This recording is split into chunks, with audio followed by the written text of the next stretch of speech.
ببین هممون یه تایمایی از زندگیمون رو با عادتهای بد پر کردیم و میدونیم کوتاه مدت ممکن از خودمون بدمون بیاد و بلند مدت ما رو به فنا بده. خب اینجا یه سوال پیش میاد، چرا؟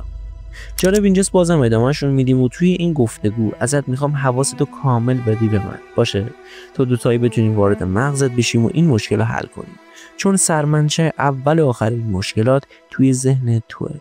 فکر کنم نیازی نیست که بهت بگم که چقدر مهمه که عادتهای بدی از زندگیمون حذف کنیم.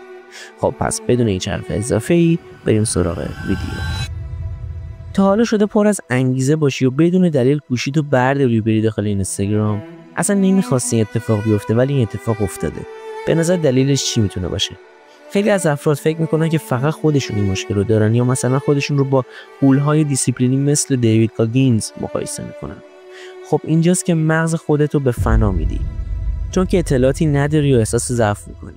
ولی بیاد بهت بگم که دلیلش چیه؟ دلیلش نه ضعف شماه، نه هیچ چیز دیگه. فقط و فقط مسیرهای عصبی هستن که تو مغز شما و خیلی ناخواسته و بدون اجازه شما این کار تکرار میکنن. مسیرهای عصبی توی مغز اینجوریه که وقتی که تو یک کاری رو بارها و بارها انجام میدی، یک عادت بد رو بارها و بارها تکرار میکنی، مسیرهای عصبی جدیدی میسازی. دقیقاً این مثل زمانی که تو ناخودآگاه گوشی رو برمی‌داری و فیلتر شکن رو وصل می‌کنی و میری داخل اینستاگرام اسکرول می‌کنی و این کار باعث میشه که یه مسیر عصبی جدید توی مغز تو ساخته بشه. یکی از دلایل دیگه‌ای که میخوام راجع به صحبت بکنم لذت‌های آنیه. لذت‌های آنی که خیلی مرتبط به دوپامینن. برای کسایی که نمیدونن دوپامین چیه، به حس شادی میگن. شاید بگین این کاری که میکنیم خیلی کار خوبی و حس شادی تولید میکنه، ولی متاسفم این شکلی نیست. ویدیو بعدی یه ویدیو کامل راجع به دوپامین میسازم و روندش رو به توضیح میدم.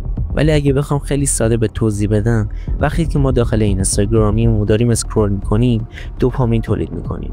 این دوپامین حجمش خیلی زیاده و وقتی که ما خسته میشیم و گوشی رو میذاریم کنار، دوپامین ما افت میکنه و حالا دیگه یه ذره دوپامین نمیخواد، هی دوپامین بیشتری میخواد. سطح دوپامین ما بالاتر و بالاتر میره و این چرخه هیچ وقت پایان نداره. به جز این که لذت‌های آنی رو بذاری کنار و با کارهای سالم‌تری مثل کتاب خوندن دوپامین بگیری و یه سطح نرمالی از دوپامین رو ایجاد کنی. دلیل بعدی که ما نمیتونیم عادت‌های بدمون رو ترک کنیم نبودن جایگزین مناسب خوبه. یه دقیقه تصور کنیم که تو الان کل اپلیکیشن‌های اینستاگرام، تلگرام و رو حذف کردی و الان دیگه نیازی به گوشی نداری.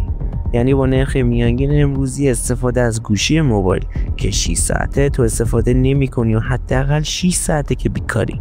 خب حالا وقتشه که اون 6 ساعت رو پر از عادات مثبت بکنیم. مثلا میتونیم یه بیزنسی رو ران بکنیم یا مثلا کتاب بخونیم. هر کاری میتونیم بکنیم، ولی همیشه سعی میکنیم کاری رو انجام بدیم که مغزمون دوباره به همون دستور نده که بریم و دوباره اون کار مزخرف رو تکرار کنیم. خب حالا که مشکل رو شناسایی کردین، بریم سراغ وقت راه حل. راه حل اول که مهمترین راه حلم هست شناسایی و آگاهیه. بخوام خیلی برات راحت توضیح بدم، انگار که یکی از دوستای من نشسته کنارم و من دارم اینا روش میگم و از کلمات عجیبی استفاده نکنم. خلاصش این میشه که باید محرک رو بشناسیم. چجوری محرک رو بشناسیم؟ با مجموعه سوالهایی که داریم. بذاریم مثال بزنم تا بهتر متوجه بشیم. چه عادتهای بدی دارم؟ سوال اول. که این کارا رو انجام میدم؟ سوال دوم. چه حسی به هم دست میده؟ سوال سوم. این 3 سوال اصلی پیدا کردن 90% عادتی که بهمون کمک میکنه. راه حل دوم، عادت بد رو سخت کن. ببین بخوام خیلی با همدیگه رک باشیم، امروزه راحت میشه دوپامین دریافت کرد، ولی زمان قدیم اصلا اینطوری نبود و خیلی سخت بوده. به خاطر همین بوده که الان نسل ما در بزرگا و پدر بزرگامون خیلی نسبت به ما شادترن. بذار ازت یه سوال بپرسم. به نظرت اگر انیشتین توی سال 2025 به دنیا می اومد هنوز میتونست یه نابغه باشه؟ به نظر من نه، چون تمرکز کردن توی این سالا به شدت سخت شده. خب همه اینا رو گفتیم که بگیم چقدر دریافت دوپامین رو برای خودت سخت کنی. و بهتره اون عادت رو بذاری کنار. برای مثال، برای ترک سوشیال مدیا برات مثال بزنم، میتونی به جای اینکه از اپلیکیشن اینستاگرام استفاده کنی، بری از سایت اینستاگرام استفاده کنی، چون اونجوری دسترسی خودتو سخت‌تر کردی. راه حل سوم، قانون 500. تو دوست داری 500 رو به دیوار نگاه کنی؟ طبیعتا نه، ولی من مطمئنم که تو قطعا دوست داری 500 داخل اینستاگرام باشی. آیا برات ضرری داره؟ 100%.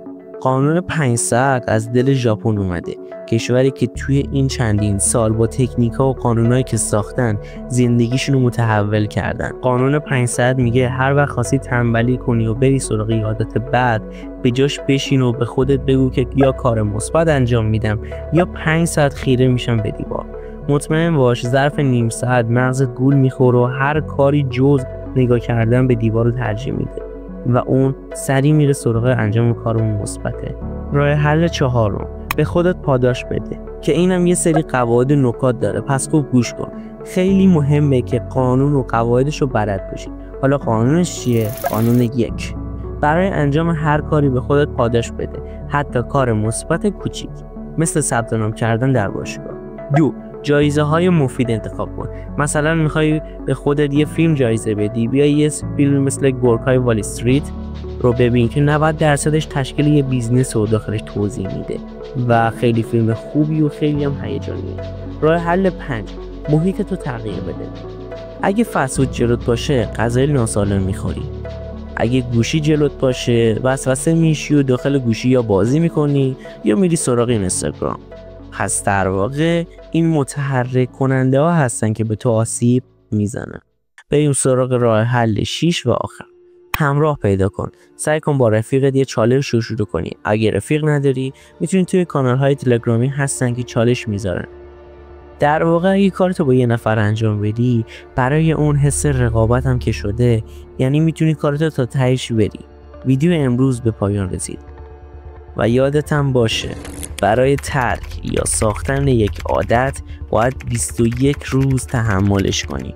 میدونم سخته، ولی اگه اراده و پشت کار داشته باشی مطمئن باش که همیشه و هر موقع که بخوای یه عادت جدید به زندگیت اضافه کنی به راحتی اتفاق میفته. پیشنهاد من اینه که بهت بگم اول از عادت کوچیک شروع کن. مثلا زیاد خوابیدن یا کم خوابیدن تو همونطور که میخوای و مناسبه برای تو تنظیمش کن.